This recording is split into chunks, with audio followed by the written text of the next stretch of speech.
This is UMAR AHMED for IFL TV in association with MTK Global. We're in Brooklyn, 2 days away from fight night, joined by one of the hottest prospects in world boxing, Efe Ajagba.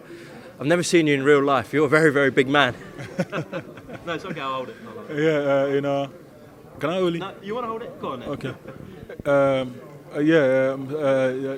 This is Efe Ajagba, the one and only heavyweight prospect, So heavyweight prospect and contender, So I'm so excited to be here.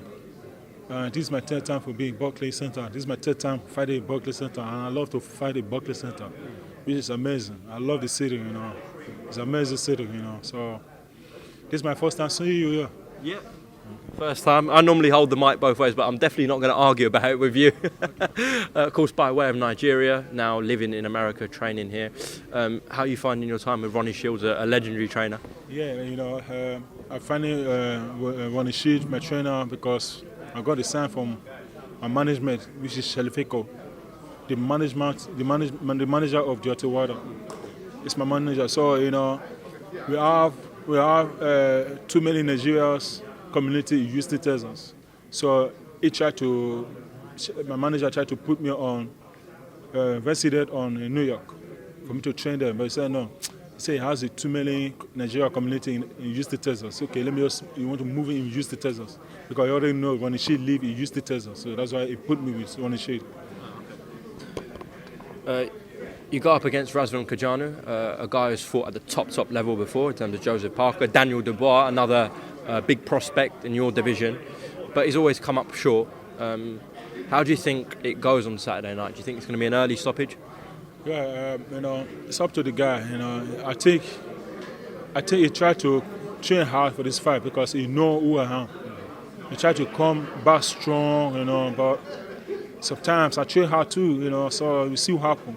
It's up to him if he can take my punch because I'm a heavy puncher, so I have a good job, but the lack of stuff I don't like on my body is heavy movement. I don't have heavy movements, footwork, so I put everything together in the training. I come back strong, so I know the guy tried to come back, train hard, and know who I am, so that's what it takes. Well, to work on those things, you've got Ronnie Shields, you're in safe hands, a guy who's trained Evander Holyfield before, and Mike Tyson. He told me you punch so hard that when he wakes up the next morning, he never felt like that when he was on the pads with Tyson and Evander. So you're doing something right. You punch very hard, Ajagba. So it's a good trainer. So he trained Holyfield, took my taxi, and he trained David Dubois. David Dubois as well, Yes. You know David Dubois from Australia. No, New Zealand. New Zealand, yeah. So he trained all great legends, boxing legends, so he's a wonderful coach. So now I'm back to camp prepare for this fight Saturday night. He trained me how to do my head movements, stuff like that. To establish my jab, explosive jab, and snappy the jab, and all that stuff. Because I already know who the trainer is because he trained Holyfield, he trained my taxi, he trained to Dubois because he's a good trainer, So he tried to put everything on me to establish the fight to come out with strong and performance. I started doing that. Efe, I want to ask you about last Saturday with Deontay Wilder and Tyson Fury. What did you make of the fight? And also Deontay saying it was his costume that lost him the fight against Tyson Fury. But, well, because when he said it's the customized clothes that he put on to the fight. But nobody's going to believe that. But be honest, if it is true or not. But he's been doing that if he's been doing this for years. But I don't know if this material is very heavy on that stuff. So I don't know. It's up to him if he decides. But it does not mean it's because of that excuses you want to use that for the fight to lose. So no, Tyson Fury is a very good boxer. He's big, the size, he's changed trainers. He came back strong. He knew what happened in the first fight. So he tried to say, okay, let me do this because I know the strategy in the first fight. He came back with a different plan. That's what happened. You haven't made any excuses for your last outing when you got dropped. What happened there? I spoke to Ronnie, he said you weren't hurt, it was just a flash knockdown. Just tell me from your perspective, what happened? Well, I'm not going to make an excuse for that knockdown because the guy I was thinking he hurt. He's an experienced guy, so I'm trying to finish him up, but when I tried to finish him up, I already know he hurt. But my guard was down. My guard's supposed to help. So when you try to finish somebody up, you have to protect yourself. But I didn't protect myself, so I didn't see the punch coming. Then when I tried to hit him, they hit me first. It's very quick. That's why I went down. I didn't see the punch. So when I get back up, I was surprised. What happened, you know? So I was okay. I was all right. But when I got back up, I said, okay, this is what you like to do. Let's do this work. So that's why I finished him up. But he don't wants to give up.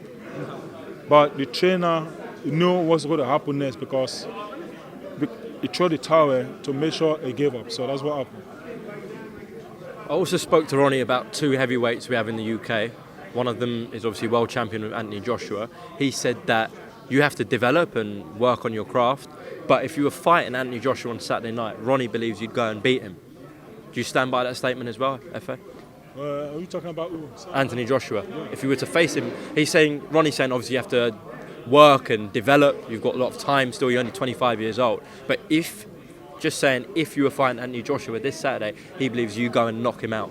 Yeah, you know, this is boxing, you know. So I believe in myself. Every boxer believes in themselves, you know. So as well, you know. So me, I believe in myself because one punch can change lives.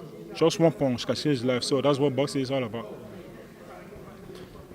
Also, we got Daniel Dubois in the UK, another massive prospect, a bit like yourself. Ronnie said that fight between you and Daniel will be for the heavyweight championship one day. Have you seen much of Daniel Dubois, and do you expect to fight him one day? Well, you know, if they do that, so I'm waiting for the fight. But you know, so Daniel Dubois is a good fighter, but he doesn't have amateur experience. No. He doesn't have amateur experience. Joyce, yeah, Joyce is the only guy that has amateur experience. But he's fighting Joyce April 11. Good fight. Yeah, good fight, but Joyce beat him. Joyce will beat him. So that's my prediction for him. Do you think Joe knocks him out? Well, I think hopefully he's going to knock him out. Yeah, that's for sure. He's going to knock him out. So if Joyce doesn't knock him out, maybe then Dubois will win by decision. Listen, Efe Ajagba, best of luck on Saturday night at the Barclays against Razvan Cojanu. Tune in live on Fox in America. In the UK, it's on BoxNation. Is there anything you want to add? Yeah, well, you know, I want to tell my fans and the media, and you know, so I want to tell you guys as well, I want to thank you guys for your support and for your prayers towards me for Saturday night. So I want you guys to wish me good luck, and I say I appreciate this, and I thank you very much. Thank you so much, Efe. Nice one, champ. Thank you.